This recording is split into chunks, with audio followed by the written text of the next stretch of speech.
अभी institute answer मांग रहा है।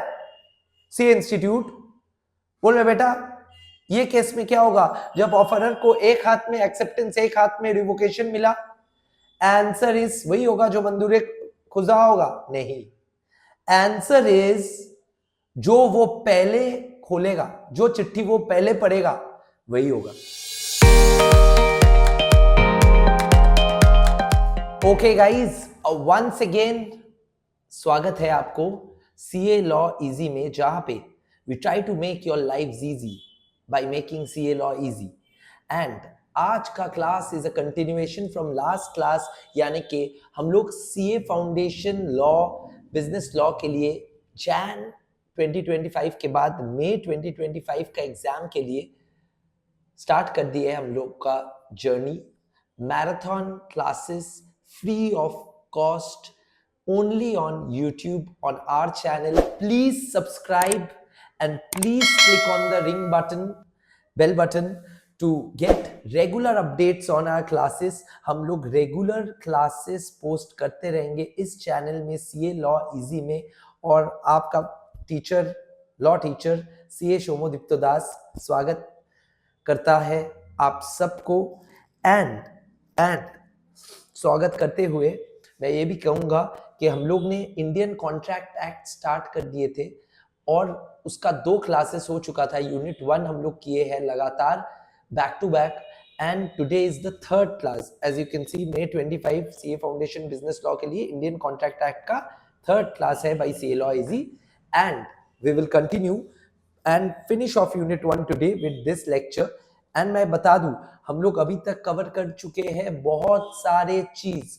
We have covered definition of contract, we have covered section 2H, we have covered definition of agreement section 2E, we have covered types of contract, we have covered essentials of a valid contract, we have covered definitions of offer and acceptance section 2A and 2B, and today हम लोग पढ़ेंगे ये topic communication of offer and acceptance and revocation of offer and acceptance. ये 2 आखिरी topic हम लोग का बचा हुआ है और ये 2 टॉपिक आज होगा, उसके साथ यूनिट 1 खत्म होगा। ओके सर, आइए मैं बता दूं कम्युनिकेशन का मतलब होता है शेयर करना, आइडिया को शेयर करना इज कम्युनिकेशन।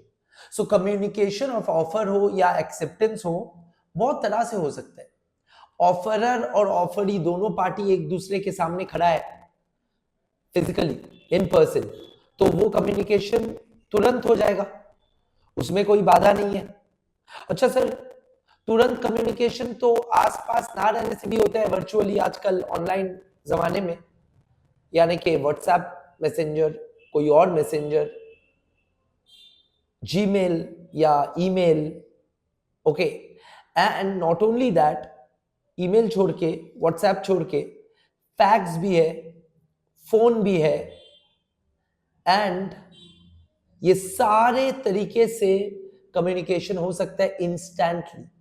इंस्टेंटली का मतलब होता है जब चाहो तब, संग संग, और फेस टू फेस कम्युनिकेशन तो है ही इसके साथ। बट अगर बात किया जाए लेटर का, चिट्ठी, याद करो पहले जमाने में चिट्ठी होता था, हार्ड कॉपी पेपर चिट्ठी भेजा जाता था, चिट्ठी में सब लोग साइन करके अपना एक्सेप्टेंस भेजते थे और ऑफर को भी लेटर ऑफ ऑफर पोस्ट किया जाता था।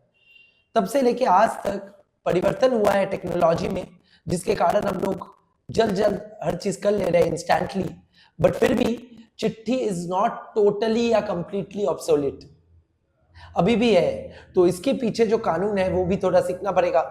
क्यों सर?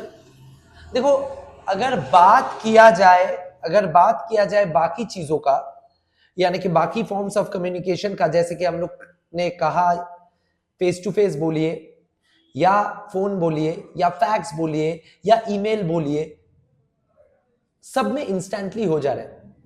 तो ऑफरर एंड ऑफरी के कम्युनिकेशन के बीच time gap is not there, but चिट्ठी is the only form of communication जहां पे टाइम गैप हो रहा है।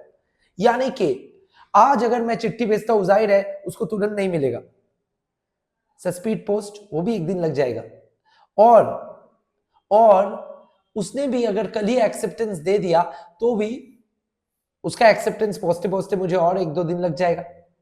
So there is a time gap between offer and acceptors acceptance. ये टाइम गैप के लिए क्या कुछ फर्क आएगा कानून में, देखते हैं. तो देखो, if we talk about the time gap, then postal communication is only getting suffered. When is communication of offer set to be complete? मैं एग्जांपल दूंगा. Mister A is an offeror. Mister A ने mister B को letter of offer post किया आज, यानी कि let's say 27th of January, और ये letter of offer mister B को पहुंचा 28th ऑफ जनवरी, और मिस्टर बी ने संग संग पढ़ भी लिया offer. So when will offer be set to be completed? When will communication of offer set to happen? The answer is 27th या 28th. Answer is 28th. Date of reading the letter. जिस दिन letter पढ़ा जाएगा उसी दिन को माना जाएगा, उसी दिन समझा जाएगा कि कम्युनिकेशन हुआ है, अदरवाइज नहीं हुआ है. लेटर भेजने से कोई मतलब नहीं है. Okay, now same thing if we talk about acceptance. If we talk about acceptance, वो acceptance समझाने के लिए मैं एक डायग्राम बना के रखा हूं, और ये समझेंगे तो पूरा समझ में आ जाएगा acceptance का फंडा. ओके सर, बताइए.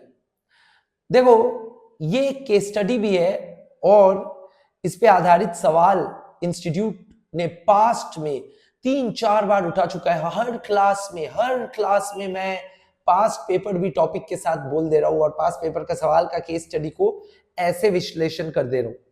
ओके सर, तो सब्सक्राइब करना चाहिए यूट्यूब, अभी कर लीजिए नहीं तो भूल जाएंगे, और दोस्तों को भी शेयर कर दीजिए. Okay, now famous case study ये था. इसमें ऑफरर दिख रहा है.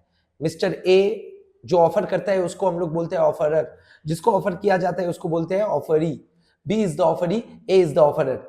ए ने, ऑफरर ने 1/1/2025 को, 1 जनवरी को, न्यू ईयर का पहला दिन में, ठीक है, ऑफर लेटर भेज दिया. किसको? बी को.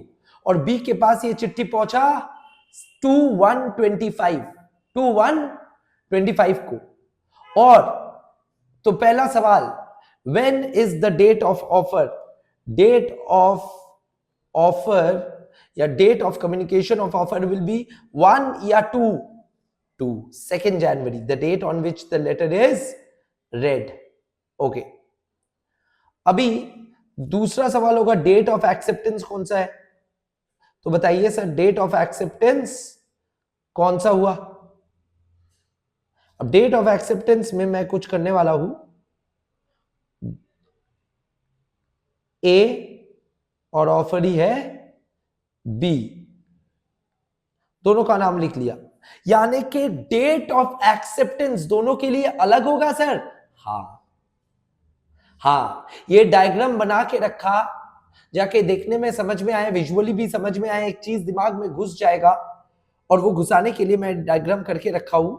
और मैं बता दूं, ऑफरर के लिए acceptance will be set to be completed. Offeror के लिए, फॉर द ऑफरर या proposer, acceptance will be set to be completed on the day on which the letter of acceptance is put on transmission, put through transmission. जिस दिन चिट्ठी को acceptance करके B ने, देखो बी ने चिट्ठी पढ़ा 2 को और चिट्ठी का एक्सेप्टेंस दे दिया, एक्सेप्टेंस लेटर पोस्ट कर दिया 3 तारीख को, एक दिन बाद. तो जिस दिन बी पोस्ट कर दे रहा है, यानी कि बी ने मन बना लिया, ऑफर ही बोल दिया, मैं, मेरा मन तय, एक्सेप्टेड, तो उस दिन पोस्ट भी कर रहे, तो प्रूफ है उसके पास 3 तारीख में लेटर पोस्ट कर दिया. तो उसी दिन ऑफरर का फेट सील हो जाता है, यानी कि offeror becomes bound and acceptance is set to be completed the day on which the letter is put through transmission. यानी कि थर्ड, ऑफरर या ए के लिए completion of acceptance या completion of communication of acceptance is happening on the 3rd. But for offeree यानी कि B, but for offeree यानी कि B, the date of communication of acceptance will be deemed to be the day on which the offerer reads the acceptance. यानी कि 5th को, यानी कि 5th को, यानी कि सर 2 दिन का गैप हो गया. हाँ, मैं इसीलिए बोला ये इतना नाजुक टॉपिक है. देखो, communication of offer and acceptance instant mode या फेस टू फेस में कोई झमेला नहीं है, झंझट नहीं है और कोई परेशानी भी नहीं है. But only in case of postal communication this झमेलाज या दिस परेशानीज अपीयर. क्यों?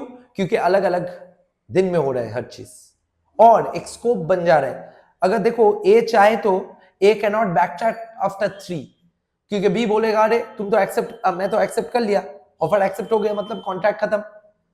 बट बी के लिए B can backtrack before A को पता चलता है उसने एक्सेप्ट किया. ए को तो पता तभी चलेगा बी ने एक्सेप्ट किया जब ए के पास चिट्ठी पहुंचेगा.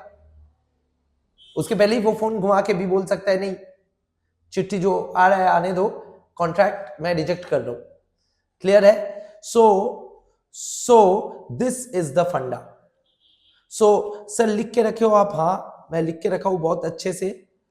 ये देखो, कम्युनिकेशन ऑफ एक्सेप्टेंस प्रोपोजर के लिए कब कंप्लीट होगा? When it the letter of acceptance is put in the course of transmission. यानी कि ऑफरर के लिए, ए के लिए तभी 3 तारीख है. But offeree when it comes to the knowledge of the proposer. ठीक है, अभी एक छोटा सा टॉपिक है, उसके बाद we will go back to the diagram to see the entire picture. वो टॉपिक ये है नहीं, ये नहीं, वो टॉपिक ये है कि रिवोकेशन ऑफ ऑफर का मतलब क्या है. What is the meaning of revocation of offer? देखो, the word revocation means cancellation. Revocation का मीनिंग होता है कैंसिलेशन, कैंसिल कर देना, रिवोक कर देना. अब देखो, ऑफर एंड एक्सेप्टेंस रिवोक कैसे किया जाता है और कब रिवोक हुआ माना जाएगा? An offer can be revoked any time before it is accepted. यानी कि ए ने ऑफर दे दिया बी को और बी अभी तक एक्सेप्ट या रिजेक्ट नहीं किया, तो उसके पहले कभी भी ऑफर को विड्रॉ कर सकता है, रिवोक कर सकता है. कौन? ए. बट एक बार एक्सेप्ट हो जाए और ए को पता चल जाए कि एक्सेप्ट हो गया, उसके बाद क्या कोई भी ऑफर रिवोक हो सकता है? Answer is no. Sir answer यही नहीं, ऑफर एक बार ऑफर ही तक पहुंच गया उसके बाद ही रिवोक नहीं कर पाएगा. क्लियर है? तो दिस इज द फंडा, दिस इज द फंडा. अच्छा सर अभी डायग्राम में क्या दिखाने वाले हो? देखो बच्चे, डायग्राम में मैं फैक्ट्स को थोड़ा चेंज किया और मैं नहीं, इंस्टीट्यूट का पास्ट क्वेश्चन है ये. इंस्टीट्यूट बोला क्या समझो, ए ने बी को ऑफर दिया, कौन सा दिन चिट्ठी लिखा? 1/1/2025. बी के पास ये चिट्ठी पहुंचा 2/1/2025. 2/1/2025 पे पहुंचने के बाद डेट ऑफ ऑफर वही हो गया जिस दिन ऑफरी को पता चला ऑफर के बारे में. अब ऑफरी यानी कि बी एक्सेप्ट कर दिया और एक्सेप्टेंस का चिट्ठी भेजा 3/1/25 को. चिट्ठी जिस दिन भेजा उसी दिन ऑफरर या ए के लिए एक्सेप्टेंस हो गया माना जा रहा है. और चिट्ठी जिस दिन ए को मिला यानी कि 5 तारीख बी के लिए या ऑफरी के लिए एक्सेप्टेंस माना जा रहा है. अब इसमें एक्स्ट्रा ट्विस्ट क्या है? ये रेड वाला पार्ट इज रिवोकेशन. इसमें मैं क्या बोला? मैं बोला बी चिट्ठी भेजने के 1 दिन बाद बी को मन आया कि ये ऑफर गोलमाल है, ये ऑफर उसको नहीं करना है. तो बी संग 4 तारीख को स्पीड पोस्ट या टेलीग्राम में लिख दिया कि रिजेक्ट कर रहा हूं ऑफर को. और लेटर ऑफ रिवोकेशन या rejection reaches to the offeror on the same day. यानी कि 5 तारीख स्पीड पोस्ट में रिवोकेशन भी पहुंचा एक हाथ में और दूसरा हाथ में पोस्टमैन, वही वाला पोस्टमैन, उसको नॉर्मल पोस्ट भी दिया जिसमें एक्सेप्टेंस है. अभी इंस्टीट्यूट आंसर मांग रहा है, सी इंस्टीट्यूट बोल रहे बेटा ये केस में क्या होगा, जब ऑफरर को एक हाथ में एक्सेप्टेंस एक हाथ में रिवोकेशन मिला, आंसर इज वही होगा जो मंजूर खुजा होगा, नहीं, आंसर इज जो वो पहले खोलेगा, जो चिट्ठी वो पहले पढ़ेगा वही होगा। सर अब ये कैसे पता, टॉस करेंगे क्या कौन सा चिट्ठी वो पहले पढ़ेगा या assumption? Assumption should be rational. आपके हाथ में स्पीड पोस्ट है और आपके हाथ में ऑर्डिनरी पोस्ट है, आप कौन सा पहले, एक रैशनल इंडिविजुअल कौन सा पहले खोलेगा, अर्जेंट वाला, और अर्जेंट वाला कौन सा होगा, स्पीड पोस्ट वाला, और स्पीड पोस्ट वाला अगर वो खोला तो क्या लिखा रहेगा उसमें, रिजेक्ट या एक्सेप्ट, रिजेक्ट। तो इसीलिए by invoking rationality of a rational man the answer will be, the offer will be rejected. Okay sir अब बताइए, ये और एक टॉपिक आप बोले, अगर कम्युनिकेशन होता है ऑफर एंड एक्सेप्टेंस का थ्रू टेलीफोन, तो फिर कॉन्ट्रैक्ट कब होगा और कैसे होगा? देखो कॉन्ट्रैक्ट अगर टेलीफोनिक ऑफर एंड एक्सेप्टेंस से हो रहा है तो कॉन्ट्रैक्ट तभी होगा जब ऑफरर ऑफरी को ऑफर दिया और ऑफरी ने एक्सेप्ट किया, फोन में ही बोला हाँ आई एक्सेप्ट, और ऑफरर को ये आई एक्सेप्ट सुनाई दिया। जैसे ही ऑफरी को आई एक्सेप्ट सुनाई दिया, ऑफर हो गया। अब ऑफरर अगर बैठा है कलकत्ता में और ऑफरी है मुंबई में, ऑफरर को सुनाई दिया कलकत्ता में एक्सेप्ट मुंबई से, तो फिर the contract will be set to be taking place in Kolkata wherever the acceptance is received. Okay and यही है, इसके साथ एक आखिरी छोटा सा टॉपिक है, छोटा सा टॉपिक नाम है किस तरीके से आप रिवोक कर सकते हो, how can offer be revoked.